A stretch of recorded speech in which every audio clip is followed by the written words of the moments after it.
Istri memasak untuk suami buta. Hanya mengorek mata ikan. Suami yang tidak tahu makan dengan lahap setiap hari. Enak sekali. Namun sama sekali tidak menyadari istrinya di samping. Malah tersenyum aneh. Ternyata, meskipun pria itu tidak bisa melihat apa-apa, namun penampilannya sangat tampan. Meskipun berjalan dengan tongkat, tetap saja akan didekati oleh wanita yang lewat. Namun yang aneh adalah, mereka melihat pria itu, selalu mengucapkan kata-kata berarti. Tunggu sampai matamu sembuh. Akan mengetahui banyak hal. Meskipun pria itu merasa bingung, namun tidak terlalu memikirkannya. Namun pada suatu hari di toko pijatnya, datang seorang wanita cantik. Tanpa disadari, wanita itu akan segera mempengaruhi hidup pria itu.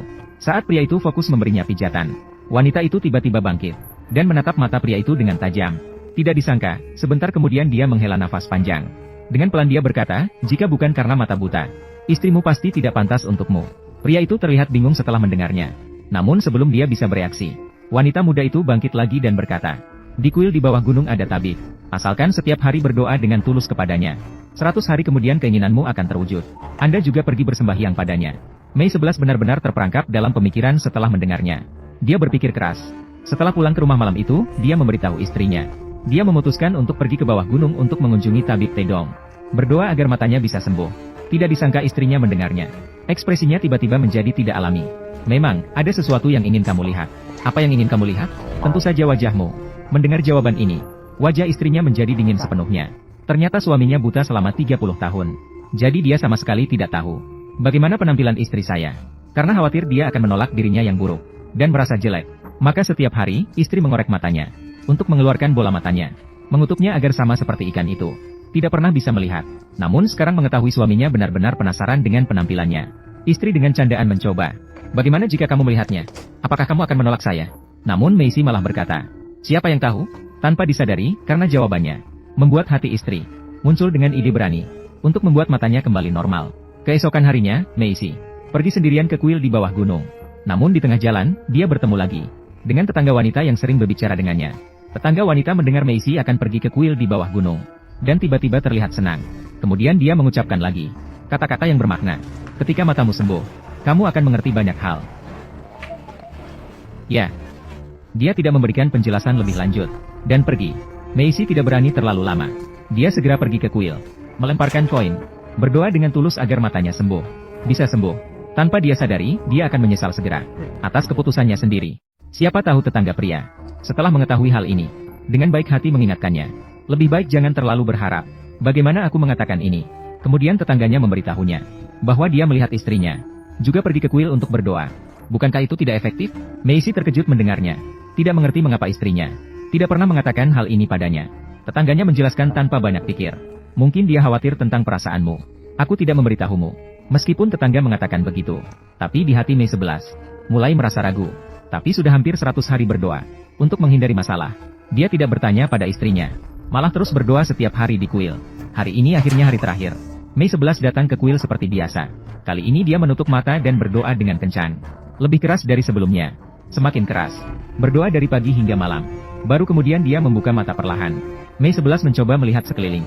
Namun yang tak terduga baginya, dia masih tidak bisa melihat. Mei 11 merasa sangat kecewa. Dia kembali ke rumah dengan kebingungan. Mengeluh pada istrinya bahwa 100 kali berdoa tidak ada gunanya. Namun sebelum selesai bicara, batu doa di tangannya tiba-tiba jatuh ke tanah. Saat Meisi membungkuk untuk mengambil, tiba-tiba ada cahaya terang di depan matanya. Dan keajaiban benar-benar terjadi. Mata Meisi benar-benar pulih. Apakah kamu aju? Aku bisa melihat. Apakah kamu aju? Pada saat ini Meisi akhirnya melihat wajah istrinya dengan jelas. Dia dengan gembira memeluk istrinya. Tak terduga. Jadi begini rupamu. Mungkin karena kebutaan yang berkepanjangan, Meisi kehilangan konsep keindahan. Dia tidak tahu apakah istrinya cantik atau tidak.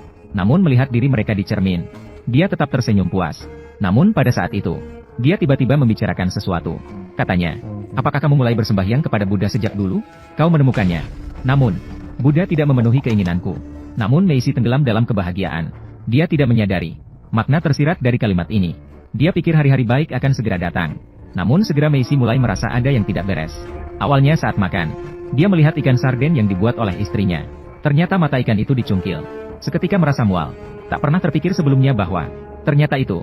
Namun sang istri pura-pura tak tahu. Makanan favoritmu. Tidak bisa makan lagi, tidak bisa menelan. Karena tidak bisa dimakan, Meisi akhirnya mencari alasan untuk pergi sendirian. Tanpa disadari, tindakan anehnya membuat sang istri semakin curiga. Semakin curiga. Namun pada hari itu, Tetangga tiba-tiba menemukan Meisi. Sepertinya ada sesuatu yang sulit diucapkan. Setelah ragu sejenak, akhirnya bertanya, apakah menurutmu wajah istrimu cantik? Apakah menurutmu wajahnya cantik? Menghadapi pertanyaan ini, Meisi benar-benar tidak tahu bagaimana menjawab. Karena dia tidak pernah melihat wanita lain. Tidak bisa membedakan bagaimana penampilan istri sebenarnya. Ternyata tetangga dengan jujur memberitahunya bahwa istrinya sebenarnya sangat jelek. Tidak cocok dengan Meisi yang tampan dan gagah. Sekarang matamu sudah terbuka. Pria tampan dengan wanita biasa. Terlihat tidak cocok sama sekali. Meisi mendengar ini merasa bingung. Namun sebelum dia bisa memikirkannya, tetangga dengan senyum jahat lagi rahasia memberitahunya. Artis geisha itu, Koharu, selalu mengatakan bahwa kamu adalah pria baik. Tidak bisa mendapatimu. Merindukanmu sampai gila. Tanpa dia sadari. Justru karena perkataan tetangga ini, Meisi mulai tertarik pada kecantikan dan kejelekan. Dia melihat wajah tampannya di cermin. Perlahan terlena. Tanpa menyadari. Sementara itu, sang istri tenggelam dalam pemikiran. Untuk bersyukur atas kesembuhan penglihatannya, Mei 11 kembali ke kuil lagi. Berdoa dan bersyukur kepada Dewa Obat.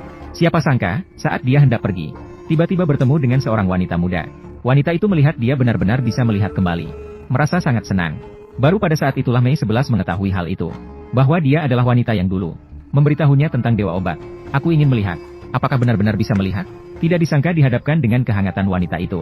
Mei 11 pun tidak bisa tidak mengakui bahwa wanita itu memang jauh lebih cantik dari istrinya. Tanpa sadar terpesona sejenak. Dan dengan kesempatan ini, wanita itu dengan sukarela menawarkan untuk merayakan bersama. Maka mereka pergi ke rumah wanita itu sebagai tamu. Melihat makanan di rumah wanita itu, Mei 11 merasa sangat senang. Karena makanan ini jauh lebih baik dari yang diberikan istrinya. Bahkan lebih baik dari ikan sarden tanpa mata. Namun sebelum dia sempat mencicipinya, istrinya tiba-tiba masuk. Melihat suaminya mesra dengan wanita lain, dia semakin mendekat. Jadi begitulah. Lebih baik jika kamu tetap tidak melihat. Langsung saja dia merobek mata suaminya. Dan butakan kedua mata suaminya. Hasilnya, detik berikutnya, Meisi tiba-tiba terbangun dari mimpi. Apakah dia baru saja mendapatkan kembali penglihatannya? Hanya mimpi? Dan kebetulannya, saat ini, dia memang tidak bisa melihat apa-apa lagi. Istrinya buru-buru menghampiri dan menghiburnya. Memberitahunya pasti hanya mimpi buruk yang baru saja dialami. Mendengar ini, Meisi akhirnya mulai sadar. Dia membelai wajah istrinya. Rasanya enak tidak bisa melihat. Namun, tanpa dia sadari ketika dia tertidur lagi, di wajah istrinya muncul ekspresi aneh. Keesokan harinya, saat suaminya masih tertidur, istrinya kembali ke kuil. Namun kali ini dia datang untuk mengucapkan terima kasih kepada Dewa Obat.